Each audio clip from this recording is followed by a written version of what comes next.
I was 58 years old when my world flipped upside down. One day I was standing in a glass boardroom above the city, leading a team that had just closed 3 massive mergers worth $2.7 billion each, shaking hands with people who had been running companies longer than I had been alive. The next day, I was handed a gray uniform, a mop, and a badge that said Facilities, Night Shift. No warning. No explanation. Just a quiet escort out of my office like I was some threat to national security. Maybe I was. They just didn't know it. People like to say age makes you invisible. Maybe that's true. Or maybe people just get too comfortable believing you won't fight back. They thought I was tired, worn out, easy to push aside. But the truth was I wasn't done. Not even close. And if they had remembered even a little bit about who I was, what I had built, they would have known better than to treat me like a ghost. They forgot I held the kill switch. It started on a Monday morning, so normal it still annoys me. The sun was sharp, traffic was loud, and my coffee tasted average. I walked into the building that had been practically my second home for more than 30 years.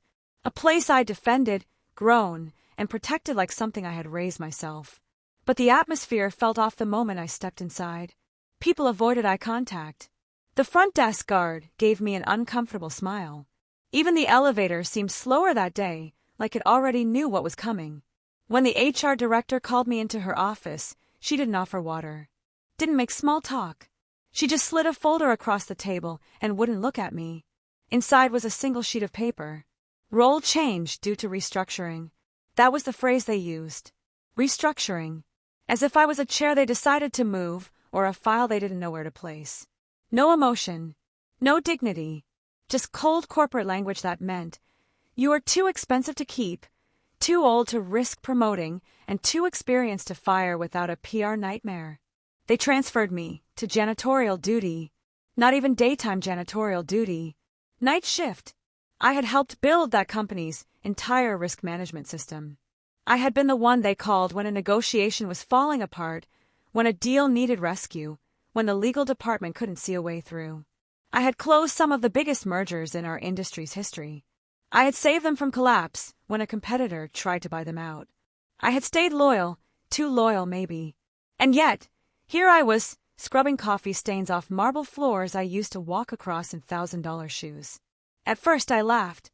I genuinely thought it was a mistake, some kind of mix-up. But the next moment, the HR director said something that made my blood run cold. Your system access has been revoked. Every screen I had ever logged into was wiped clean. Every authorization I had built from scratch was stripped from my profile. My entire digital presence inside the company was erased. But here's the thing they didn't know. Years ago, after a cyber attack nearly wiped out our financial models, I created an internal safety system, something no one knew about except me. An emergency override sequence built deep inside the company's data architecture. A kill switch designed to shut down everything if a catastrophic breach ever occurred. It wasn't illegal. It wasn't harmful. It was a protective measure approved by a former CEO who trusted me completely. But after he retired, no one else even remembered it existed. Or maybe they never knew. And now the only person who could activate it was the janitor who's sweeping the hallways at 2 a.m. The first night on the job felt surreal. The building looked different in the dark. Fewer people, fewer lights, just the hum of machines and the echo of my own thoughts. I pushed the cleaning cart down the long corridor outside the executive suite, the same place I had spent half my life. My old nameplate had already been removed. A younger executive had taken my office, someone who had probably never stayed past 6 p.m. his entire career. As I wiped fingerprints off the glass wall, I heard voices from the conference room. The door was slightly open, just enough for sound to travel. I wasn't trying to listen, but when someone says your name, you don't ignore it. He won't be a problem, a voice said. I recognized it immediately. It belonged to the new COO, the man who openly complained about how old-fashioned I was during our last meeting together. Another voice replied, "Are you sure? He knows too much. He doesn't have access anymore. He can't do anything. Besides, no one is going to believe a janitor over us." They laughed. Not loud, but loud enough. I felt something inside me unravel, quietly, calmly. Not anger. Not sadness. Just clarity. They didn't just demote me. They erased me. They rewrote my existence in the company and expected me to disappear. They forgot history doesn't disappear. It waits. And in my case, it waits with a kill switch. Later that night, as I cleaned the data center hallway, a place most employees weren't even allowed near, my old habits kicked in. I knew the layout better than anyone. I knew which cameras were dummy units, which sensors glitched when the temperature dropped, which maintenance panels still had a manual override. I had designed half of them myself. I wasn't planning anything reckless. Not yet. But I wanted to see if the system I built years ago was still buried beneath the layers of new software.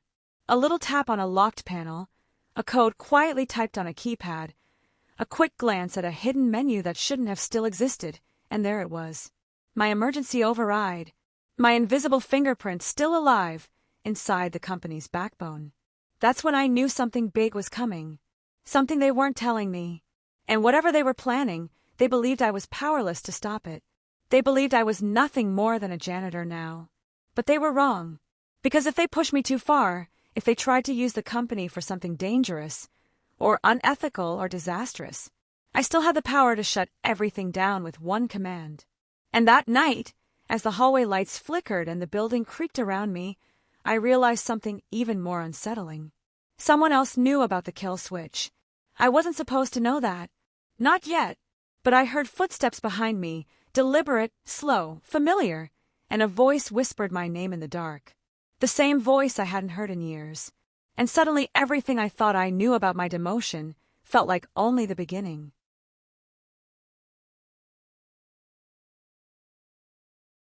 I froze for a moment, the mop in my hand trembling slightly, though I tried to tell myself it was just exhaustion.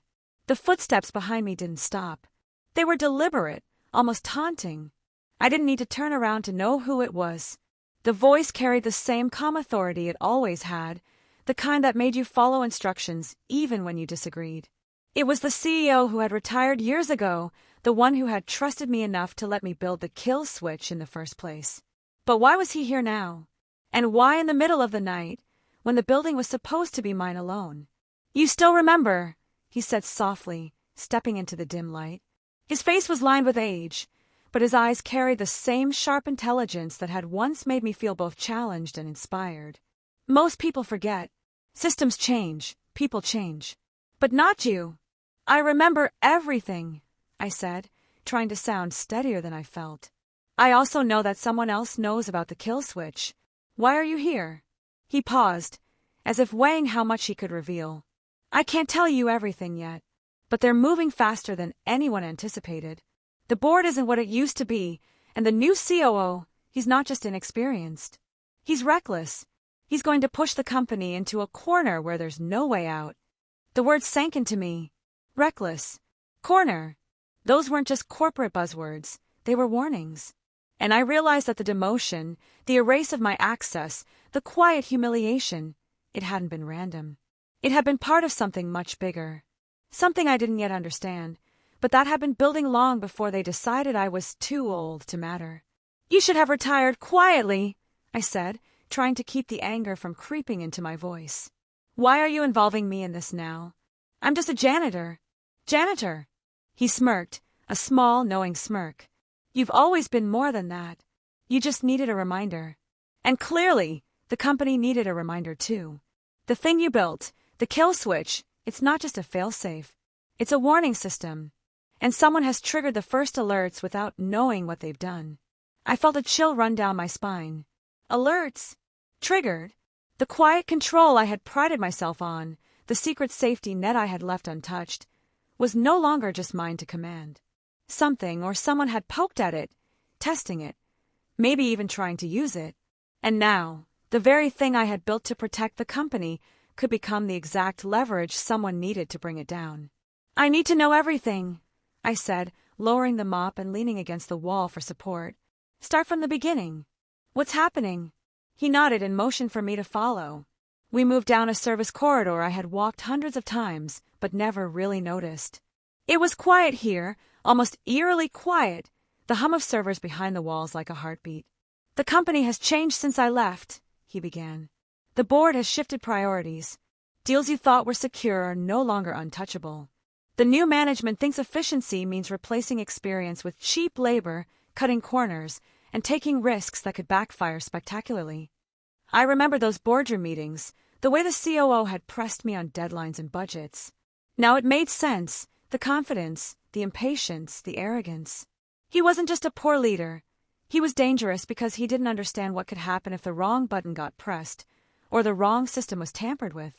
And with my access removed, no one had the context to stop him, except me. And that's where I come in, I said, more to myself than him. Because they forgot the kill switch exists. They forgot I built it. Exactly, he said, his voice low and measured. But here's the problem. Whoever activated the first alert didn't do it fully.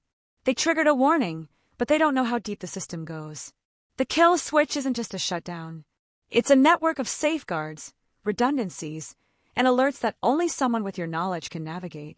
You're the only person who can see the full picture and potentially stop a disaster. I felt my stomach knot. It was one thing to know I had power hidden in the system. It was another to realize someone had already started a chain reaction I couldn't yet control. I had spent decades meticulously crafting safety nets, firewalls, and redundancies, but I had never imagined someone else would touch them without understanding the consequences. Why are you telling me this now? I asked, my voice sharper than I intended. If you knew they were moving recklessly, why didn't you stop it earlier? Because I can't, he admitted. I've been forced into retirement, just like you. My influence is gone, my access is gone, and the people in charge now, they're dangerous. They've convinced themselves they're untouchable. They think you're powerless. That's why you're here, in the dark, sweeping floors. They don't see the threat in you. The words hit me hard, but in a way that wasn't entirely unpleasant. For the first time since my demotion, I felt a spark of control. Maybe they had taken my title, my desk, my prestige. Maybe they thought they had erased my authority. But they hadn't erased my knowledge.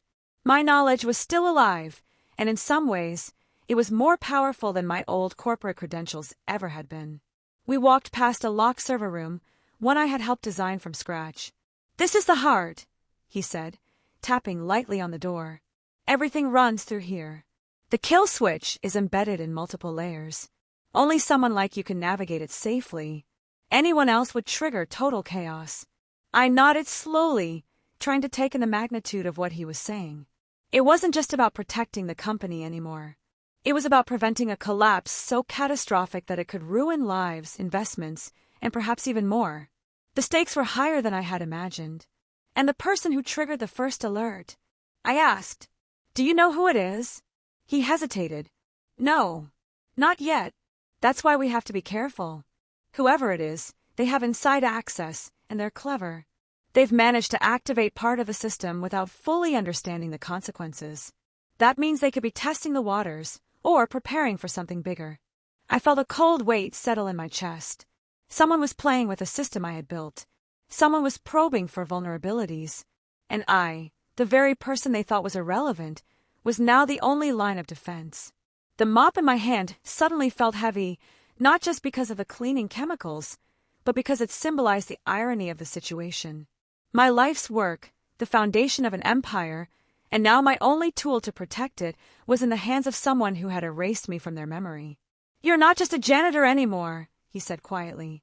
"You're the company's last safeguard, and they have no idea." I swallowed hard, feeling the tension tighten in my chest. The fluorescent lights hummed above us, the distant whir of the servers like a reminder that time was ticking. Every second I spent here, someone could be moving another piece of the puzzle, pushing it closer to a point of no return. Every second they believed I was powerless, the more dangerous it became. "And if I make a move," I said, testing the words carefully, "they'll notice, won't they?" "Not if you're smart," he said, a faint glint of respect in his eyes. "You know the building, the systems, the blind spots. You know how to navigate without drawing attention. But you have to be careful. One wrong step, and they'll see it, and the consequences, well, we both know what that could mean." I nodded, gripping the mop tighter. I had spent my career anticipating risks, predicting behavior, and planning for contingencies. But this was different. This was personal, professional, and completely unpredictable. The people I had trusted, The systems I had built, the deals I had orchestrated, they were all on a knife's edge now. And I was standing at the center of it, disguised as someone they thought they could ignore. I glanced down the empty hallway, the echo of our footsteps fading into the distance. Somewhere in the building, someone was moving, someone was testing, someone was watching. And I knew, without a doubt, that my next steps would determine everything. Because I wasn't just a janitor anymore. I was the unseen force, the hidden power, the last person who could prevent disaster. And they had no idea what they had just unleashed. The night settled heavy over the building, like a blanket that refused to lift. I pushed the mop down the hallways, my steps quieter than usual, my senses on alert. Every door, every shadow, every faint mechanical hum was amplified in the darkness. I wasn't just cleaning anymore. I was watching, listening, calculating. The building had changed overnight from a workplace into a labyrinth of secrets, and somehow, I was trapped inside it with the knowledge of its most dangerous heartbeat, the kill switch. I thought about the 3 mergers I had closed, each worth billions, each more complex than the last. I had negotiated every clause, every contingency, every fallback plan. I had fought legal teams, skeptical executives, and nervous shareholders. And now, after decades of loyalty and accomplishment, the very people I had trusted most had erased me, pushed me to the margins. The irony stung, but there was also clarity. I understood the game now, and the rules had changed. I passed the executive suite, where my old office had been. The new occupant had left the light on, probably expecting the room to feel welcoming, human, normal. I paused, staring at the empty desk, the absence of my personal touches, my old coffee mug, the small stack of documents I had meticulously arranged over the years. It was like a grave they thought I would quietly occupy as a janitor. But graveyards hide skeletons, and I had plenty of them ready to rise if provoked. As I continued my rounds, I heard a faint tapping from the maintenance corridor, a rhythm almost too deliberate to be random. I froze, listening. The sound came again, 3 light taps, a pause, then 2 more. Someone knew I was here. Someone was leaving signals, almost like a breadcrumb trail meant to be found. I moved closer, tried to trace the sound without making a noise of my own. Whoever it was careful, skilled, intentional, and the thought that they might know more about the kill switch than they should had my heart racing. I ducked into the shadows of a stairwell and watched as a figure slipped past the server room. Their movements were confident, precise, familiar. I realized then that the threat wasn't just internal incompetence. It was someone with access, someone patient, someone who knew the building as intimately as I did. Maybe they were testing the limits of the system. Maybe they were looking for weaknesses. Or maybe they were already planning something I couldn't yet see. The CEO who had approached me earlier had warned me that the first alert had been triggered, but he hadn't mentioned the magnitude. Now, as I observed the figure, I began to understand. This wasn't an accident. This wasn't a probe. This was a deliberate intrusion. And if they succeeded, the entire company could be compromised before morning. I ducked back into the shadows and decided to approach from a different angle, moving through the maintenance tunnels. I had spent years designing hidden passages in the building, subtle shortcuts, service corridors that employees were told didn't exist. Now, those designs were my advantage. If I played this right, I could track whoever was tampering without them knowing I was following. Meanwhile, the boardroom was buzzing in a different way, an echo of the decisions that had led to this chaos. The new COO had convinced some members of the board that my demotion was necessary. Experience is expensive, they said. Innovation comes from those willing to take risks. I had heard those words during meetings, thought they were short-sighted, naive. Now, watching this person move through the corridors, I realized the risk wasn't theoretical anymore. It was real, and I was the only one positioned to stop it. The subplot gnawed at me as I moved through the building. Over the years, I had mentored junior employees, helped them grow into leadership roles, and guided them through mergers and crises. Some of them had been promoted over me in recent years, young, hungry, eager to prove themselves. I wondered in the quiet of the night if any of them knew, or suspected, the secret I carried. Could they help? Would they betray me if they discovered it? The thought was unsettling. In a company built on trust, loyalty, and appearances, everyone had their own hidden motives. Even my allies could become pawns if the stakes were high enough. I paused at the server room, taking in the blinking lights, the gentle whir of machines, the cool hum that reminded me how fragile systems could be. My old CEO's warning echoed. One wrong step, and chaos would follow. I traced my fingers along a maintenance panel, lightly tapping on switches and testing overrides, trying to sense any anomalies. Everything looked normal on the surface, but I knew better. Danger often hides in plain sight. I remembered the day I installed the kill switch. It had been years ago, after a near-catastrophic data breach. I had stayed late for weeks, coding lines, mapping out redundancies, testing fail-safes. It wasn't just a tool, it was a statement, a safeguard for a company I loved, a way to ensure that no single person's recklessness could destroy years of work. And now, someone was testing it. Someone was poking at the foundation I had built, unaware of what might happen if they pushed too far. My mind shifted to possibilities. Could it be the new COO himself? Was he intentionally trying to see what my systems could do, or was it simply curiosity, overconfidence, or carelessness? Or was it someone else, someone inside the company, who had access and a hidden agenda? The more I considered it, the more I realized that unraveling this mystery would require patience, observation, and precision, the same qualities that had made me successful in business. I crouched in a shadowed corner, listening as the figure moved deeper into the building. I caught snippets of conversation, quiet, cautious, muttered phrases about access codes and protocols. Whoever it was, they were familiar with security systems, and they weren't working alone. There was a second presence, just out of sight, reinforcing my sense that the company's heart was under siege. I thought about my family, too, and what they would say if they knew I was standing here in a janitor's uniform, protecting billions in assets while everyone else slept. My children had always believed I had retired comfortably, that the boardroom victories had given me a peaceful life. They didn't know about the battles fought in silence, the crises prevented, the nights spent staring at lines of code that could collapse a company in hours. I wondered if they would understand now, if they could grasp the weight of knowledge and responsibility that had been forced onto someone too old to matter. I took a slow breath and reminded myself that my position, my demotion, was irrelevant compared to the task at hand. Titles couldn't protect the company. Office politics couldn't prevent disaster. Only knowledge, strategy, and timing mattered now. The longer I waited, the closer the intruders came to triggering something irreversible. I moved closer to the sound, feeling the tension rise like a storm in my chest. Every step was measured, careful, deliberate.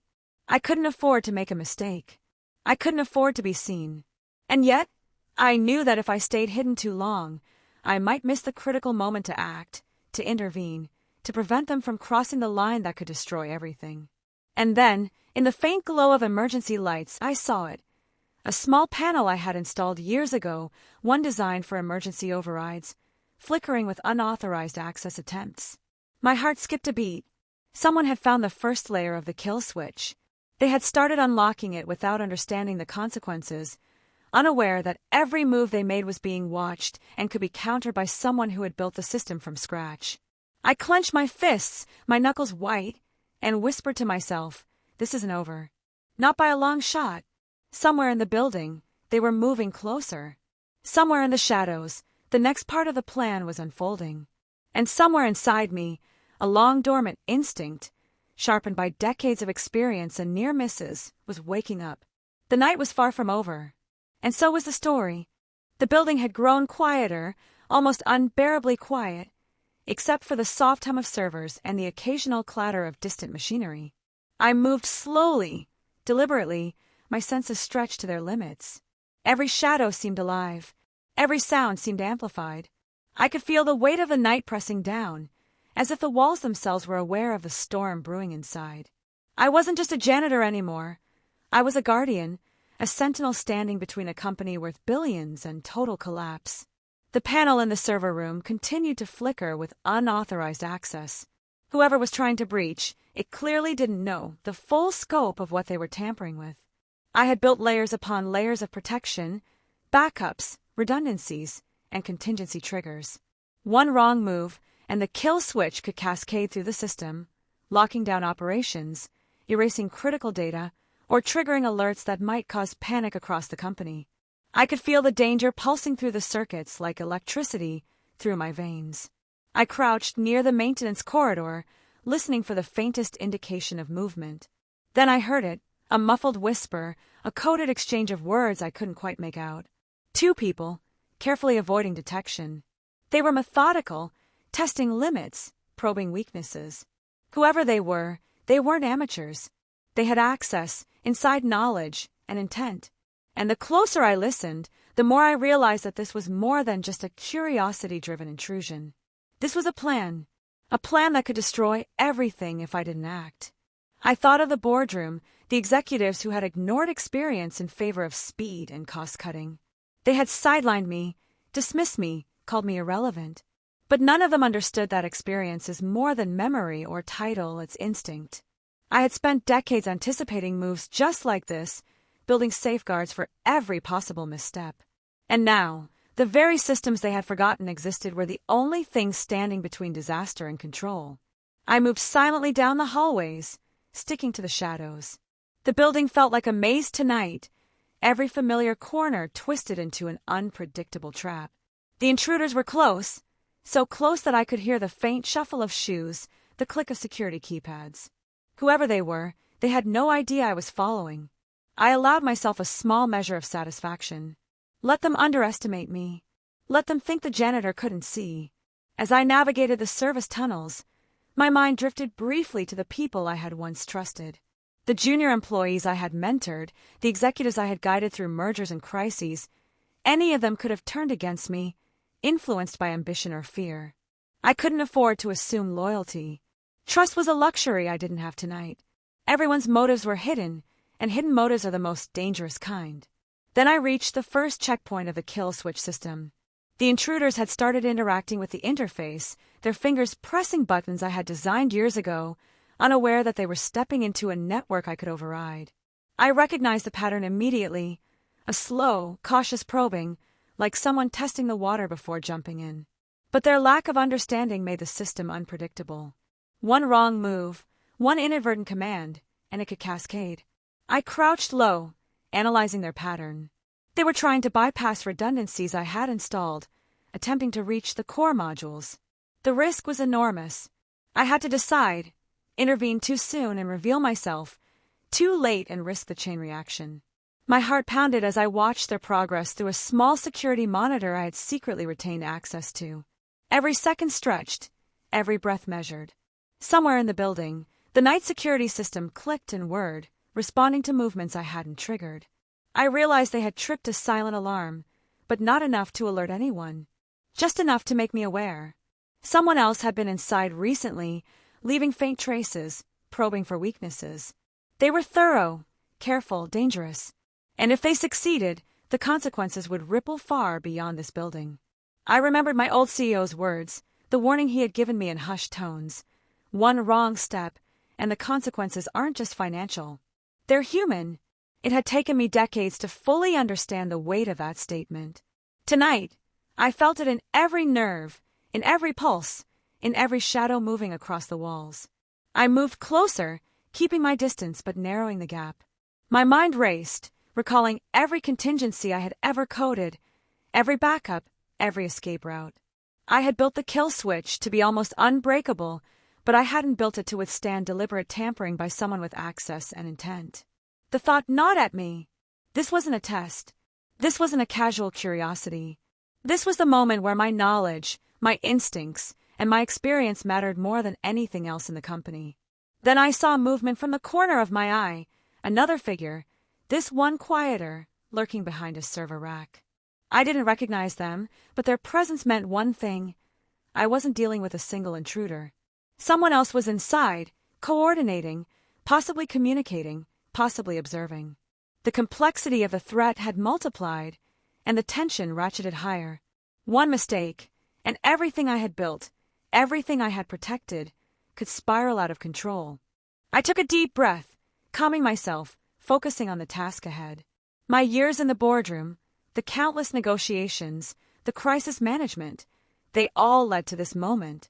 I had trained for high stakes, for pressure, for decisions that could alter the course of billions of dollars.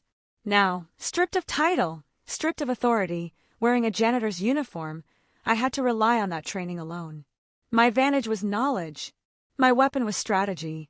My battleground was the dark heart of the building itself.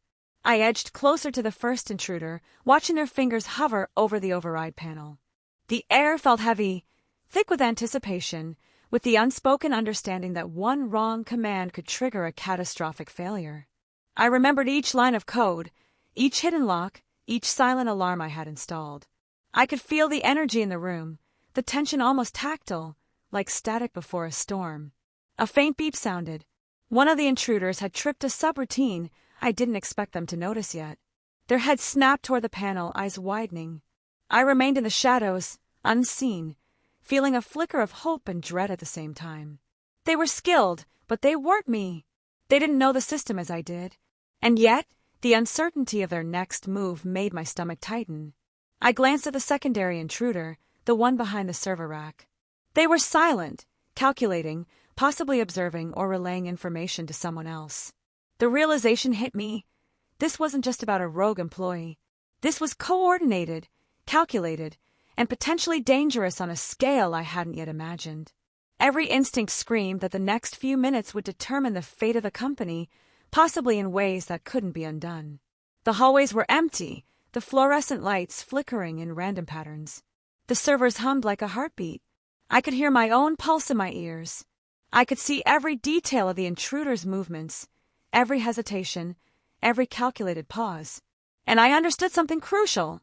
I was the only person who could stop the chain reaction, the only person who understood the full scope, the only one who could intervene without catastrophic fallout.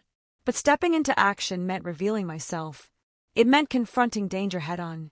It meant risking everything I had worked for, everything I had protected, everything I had survived. And yet, staying hidden meant allowing the intruders to continue, to possibly trigger a disaster I couldn't undo from the shadows. I tightened my grip on the mop handle, almost like a weapon, almost like a reminder of my presence, my focus, my readiness.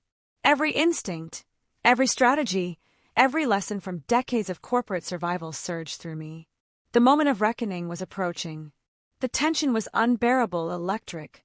The intruder's next move would define the trajectory of everything, the company, the people I had mentored, the legacy I had built. And then I heard it. A faint whisper, not audible to anyone else but clear to me, carried across the empty hall. My name, spoken softly, deliberately, with familiarity, with intent. Someone knew I was here. Someone wanted me to act. Or perhaps they wanted me to fail. The climax was near. The shadows seemed to pulse, the flickering lights casting long, uncertain shapes across the walls. Every second stretched, every breath counted. The kill switch interface glowed ominously, waiting. The intruders hesitated, unaware of how close they were to the point of no return. And I realized that the next moment, the next decision, would determine everything. I was ready, but I didn't move yet. Because the danger, the suspense, the confrontation, they were only beginning. I held my position in the shadows, heart pounding, sweat forming at my temples, as the faint whisper of my name lingered in the air. The intruders were frozen, fingers hovering above the panel, as if sensing the presence of something, or someone watching. My instincts screamed at me that this wasn't going to be a simple confrontation. Whoever was inside the building had planned more than just a breach. And the second I thought I had a handle on the situation, reality hit me with a jolt I wasn't prepared for. A soft click came from the opposite corridor, almost imperceptible, but distinct enough to make my stomach tighten. I turned my head just in time to see the security cameras flicker, the monitors on the wall cycling through images I hadn't authorized. Someone had accessed the cameras remotely. Not the intruders at the panel. They were too close to be manipulating that system at the same time. No, this was someone else. Someone who knew the building's architecture, the security networks, and, terrifyingly, my own tactics. I felt a cold surge of adrenaline. The kill switch wasn't just being tampered with, it was being watched. And that meant the intruders weren't the only threat. There was a third party, operating in the shadows, someone who had anticipated my moves, someone who could be inside the company at any level. My mind raced, calculating every possibility. A rogue executive, a hacker with internal access, or someone who had quietly climbed the ranks while everyone else looked the other way. The intruders at the panel finally moved again, their fingers pressing a sequence of keys that could trigger the first layer of the override. I could see it on the monitors, the subtle changes in the interface reflecting the pattern I had designed decades ago. I had anticipated accidental access, but I hadn't planned for deliberate, coordinated intrusion. And that's when the second shock hit me. The first intruder turned suddenly, looking straight at one of the cameras I had secretly installed. Their eyes widened, and a faint smirk crossed their face. They knew I was here. They had known all along. The weight of realization slammed into me. This wasn't just a breach. It was a test, a trap, and I had walked right into it. Whoever was orchestrating this had studied the building, studied the system, studied me. They knew I would follow, knew I would anticipate the moves of the first intruders. And now, they were setting the stage for something far more dangerous than I had imagined.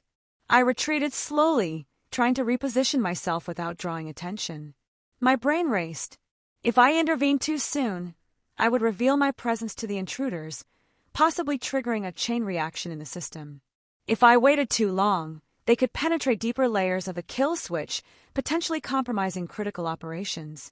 The balance between action and patience had never felt so fragile. And then it happened. The monitors flickered again, and a new figure appeared.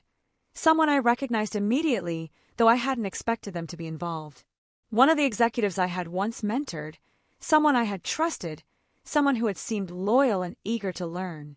They were at the head of the operation, their fingers flying over a terminal I hadn't even known they had access to. My mind went blank for a fraction of a second, then everything clicked. This wasn't random. This was personal. They had orchestrated the entire event, the demotion, the erasure of my access, the carefully placed intruders, to flush me out, to see how I would respond, to test whether the kill switch still functioned under pressure. And now, standing there, watching the second plot unfold, I realized just how high the stakes had become. This was no longer about corporate security or a simple sabotage attempt. This was about control, about power, about proving who held the real authority in a company that thought it could erase me. I felt the air tighten around me, the tension almost physical. The intruders at the panel froze again, glancing toward the new figure, confusion flickering across their faces. They hadn't realized they were being directed. They thought they were acting independently. But the true orchestrator had been moving behind the scenes all along, manipulating every detail, every sequence, every risk. My thoughts raced. I had spent decades building contingency plans, safeguards, and redundancies, but this was something different. This was manipulation at a level I hadn't anticipated, a second layer of danger that made the first intruders look like amateurs. Whoever this was, they had anticipated my strategies, my instincts, even my presence in the shadows. And the moment I realized this, I understood one terrifying fact. If I made the wrong move now, the kill switch could be compromised in ways that no one could recover from. The intruders began moving again, their fingers pressing keys that could trigger partial overrides. The lights in the server room flickered, reflecting in their eyes as they concentrated on the panel. I held my breath, calculating the timing, the sequence, the risk. Every second felt stretched into eternity. The building seemed to shrink around me, the walls pressing closer, the hum of the servers like a ticking clock counting down to disaster. And then the orchestrator made their move. A subtle command, a hidden sequence that redirected the intruders' efforts, guiding them toward a false path. It was brilliant, precise, and terrifying. They had turned my advantage against me. My knowledge of the system, my instincts, my anticipation of the intruder's behavior, it had all been factored into their plan. They were one step ahead, one critical, dangerous step. I felt a surge of frustration, anger, and fear all at once.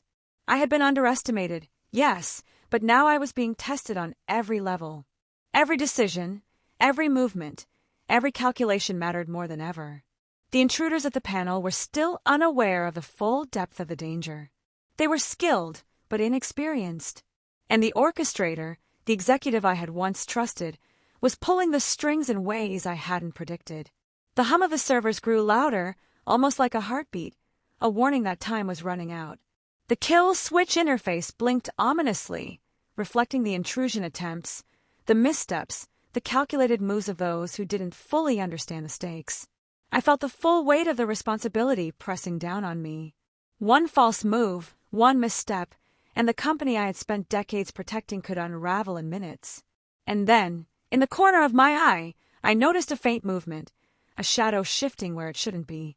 A second layer of intruders, or perhaps the orchestrator moving closer. My pulse quickened. The tension reached a point where it was almost unbearable. I had anticipated challenges, tests, and crises, but never a calculated betrayal layered on top of a direct threat to the kill switch. I realized then that I had two critical objectives: stop the intruders from breaching the system, and identify the orchestrator before they triggered the next phase. The problem was, both had to be done simultaneously, without revealing my position, without setting off the wrong alarm, without giving them any clue that I was fully aware of their plan. It was a balancing act that left no margin for error. The second plot twist had changed everything. This wasn't just about protecting data or corporate assets. This was about strategy, deception, and survival. Every move from here on out could trigger a catastrophic chain reaction. Every decision carried immense weight. And I realized with cold clarity that the climax, the moment where everything would come to a head, was only moments away. I crouched in the shadows, my mind racing, the mop handle in my hand almost like a lifeline. Every instinct, every calculation, every lesson from years of experience surged to the forefront. The intruders were close to a critical point. The orchestrator was moving behind the scenes, manipulating every outcome. And I knew, deep down, that once I made my next move, there would be no turning back. The night had reached its breaking point. The tension was electric, the stakes were higher than ever, and the next moment would determine the fate of everything I had ever worked for. And in the flickering glow of the servers, I realized one undeniable truth. The game had changed, and this time, the rules were being written by someone I had once trusted. The servers hummed louder than ever, a low, vibrating pulse that echoed through the empty hallways. Every instinct in my body screamed at me that the next few moments would define everything. The intruders were still at the panel, fingers flying over the keys, oblivious to the full scope of the kill switch. The orchestrator, the executive I had once trusted, stood in the shadows, guiding their movements, confident that I wouldn't intervene. I took a deep breath and stepped forward, revealing myself just enough to be seen but not enough to be immediately targeted. "Stop," I said, my voice calm but carrying the authority it had once commanded in boardrooms filled with powerful executives. The intruders froze, eyes wide, their fingers hovering over the panel. The orchestrator's smirk faltered for a brief moment, replaced by something I hadn't expected: recognition. "You shouldn't be here," the orchestrator said, their voice tight, almost forced. "You're just a janitor now. You don't have access." I shook my head slowly, letting the weight of my words sink in. Access isn't what matters. Knowledge is. And I know exactly what happens if you keep going. For a moment, everything hung in the balance: the blinking lights of the interface, the humming servers, the silent tension between us. I could see the intruders glance nervously at each other. They hadn't anticipated this. They didn't understand that someone had been watching every move, every keystroke, every step. I stepped closer to the panel, moving deliberately, fingers hovering over the emergency override I had built years ago. The intruders made a move toward me, but I was faster, more precise, more experienced. With a few quick keystrokes, I locked their access, freezing the system just as they attempted the final sequence.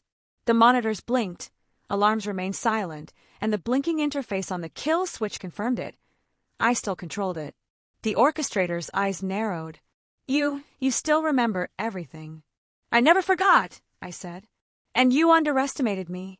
For a moment, there was silence, thick and electric, as if the building itself held its breath. The intruders realized they had no choice but to retreat, unable to continue without triggering irreversible consequences. They backed away slowly, hands raised, eyes darting toward the orchestrator for guidance. The orchestrator took a cautious step back as well, realizing their plan had failed. I felt a surge of relief, but it was tempered by the lingering awareness that the night wasn't over. I had won control of the system, but the orchestrator wasn't done. And just when I thought the crisis had passed, the final twist revealed itself. A small panel in the corner of the room, one I hadn't accessed in years, began flashing. At first, I thought it was another intruder, but then I realized it was the kill switch itself, sending out a coded signal I had never activated. Someone else had already planted a hidden override, a secret backdoor I hadn't known existed. The orchestrator stepped closer, a triumphant glint in their eyes. "Did you really think you were the only one who could control it?" they said. "I anticipated your moves. I prepared for this moment long before tonight." My heart raced. I had thought I was in full control. I had thought I had neutralized the immediate threat.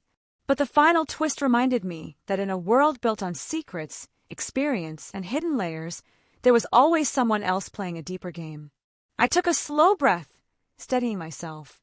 Years of negotiation, mergers, crisis management, and survival had prepared me for moments like this. "You may have anticipated me," I said quietly, "but you don't know me as well as I know the system. And I know exactly how to protect it from anyone." With calculated precision, I accessed the secondary override, the one I had built as a failsafe for precisely this kind of betrayal. The monitors flickered, the system recalibrated, and the hidden backdoor froze. The orchestrator's expression shifted from triumph to shock as they realized the depth of my control. The intruders, seeing the tides turn, froze completely, helpless. The orchestrator tried to manipulate the system again, but every attempt was met with layers of failsafe codes I had anticipated. The building, the servers, the interface, it all responded to me alone. And then, in the quiet after the storm, I allowed myself a single thought. I had protected the company. I had saved it from collapse, from sabotage, from greed and recklessness. The kill switch, the system I had built in secret, had once again served its purpose. But the final twist, the one that left a chill in my bones, revealed itself in the shadow behind me. A faint sound, almost imperceptible, a soft tapping. Someone else had been inside the building all along. Someone who had not yet revealed themselves. The orchestrator had been defeated, the intruders neutralized, but another presence lingered, watching, waiting. I turned slowly, scanning the dim corridors, realizing that the game wasn't over. Whoever this new player was, they had already learned from the night's events. They had observed the kill switch, the intruders, the orchestrator, and me. And now, they would plan their next move with knowledge I couldn't anticipate. The building was silent once more, the servers humming their steady rhythm, but the tension remained. The immediate threat had been neutralized, yes, but the larger war, the battle for control, for power, for the company's future, was far from finished. I gripped the mop tightly, a symbol of both humility and hidden power, and took a step forward. The night had tested me, challenged me, pushed me to the limits of my experience and skill. I had survived. I had won control. But the final lesson of the night was clear. In a world of secrets, ambition, and betrayal, no victory is ever complete. And somewhere in the shadows, the next challenge was already forming, waiting for the right moment to strike. I knew one thing for certain. I would be ready. The building was finally quiet. The servers hummed steadily, the lights returned to their normal glow, and the shadows no longer hid any intruders. I leaned against the wall for a moment, letting my body relax, just enough to feel the exhaustion I had ignored for hours. The immediate threat had been neutralized, the kill switch was secure, and the orchestrator, the executive I had once trusted, had been exposed. But as I looked around the empty corridors, I realized the night had taught me more than any boardroom ever could. I returned to the server room, methodically checking every system, every interface, every backup. The intruders' access points had been sealed. The hidden backdoor planted by the orchestrator had been neutralized. Every piece of the kill switch was functioning exactly as I had designed it. For the first time since the chaos began, I allowed myself a small sense of satisfaction. I had defended the company, not for title, not for recognition, but because it was the right thing to do. I thought about the intruders, the ones who had unknowingly been pawns in a larger plan. They hadn't intended to harm anyone directly. They had been misled, manipulated, and overconfident. Now, safe in the knowledge that the system was secure, I made a mental note to ensure they would face consequences, but also an opportunity to learn. After all, even in moments of crisis, people could be guided back toward the right path. I couldn't allow reckless curiosity to become a permanent threat. The orchestrator, once confident and smug, had been quietly escorted out by security after I revealed the evidence of their manipulation. Their ambition had blinded them, their planning meticulous but incomplete. I had exposed every hidden layer of their betrayal, not with anger, but with careful precision and calm logic. The lesson was clear: power without respect for experience, knowledge, and integrity is fragile. The company had learned that the hard way, and so had I. As I walked the hallways, mop in hand once again, I reflected on the strange journey of the night. From demotion to janitor, from invisibility to unseen protector, the path had been unpredictable. Yet every moment had built toward this point. Every decision I had made over decades, every merger I had closed, every system I had designed, had culminated in this night. Experience, patience, and vigilance had been the true tools of survival, not titles or accolades. I paused at my old office, now empty and stripped of personal touches.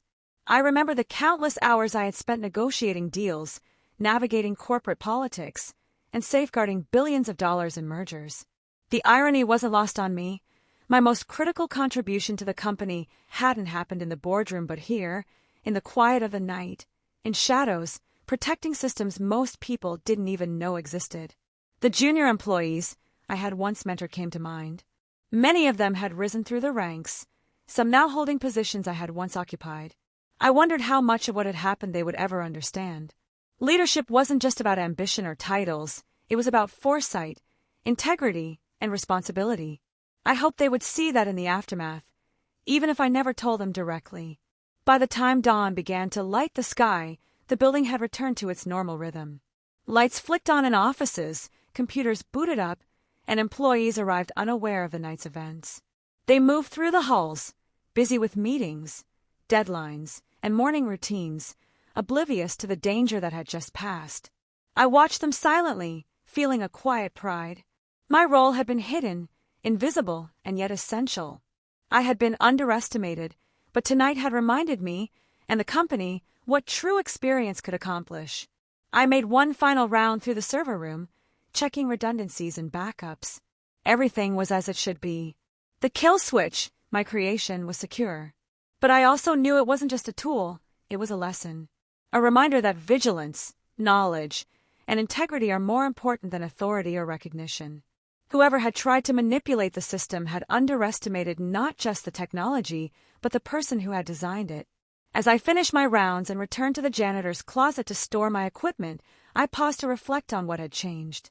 The orchestrator had been exposed, the intruders neutralized, the immediate threat eliminated. But the night had also revealed something deeper.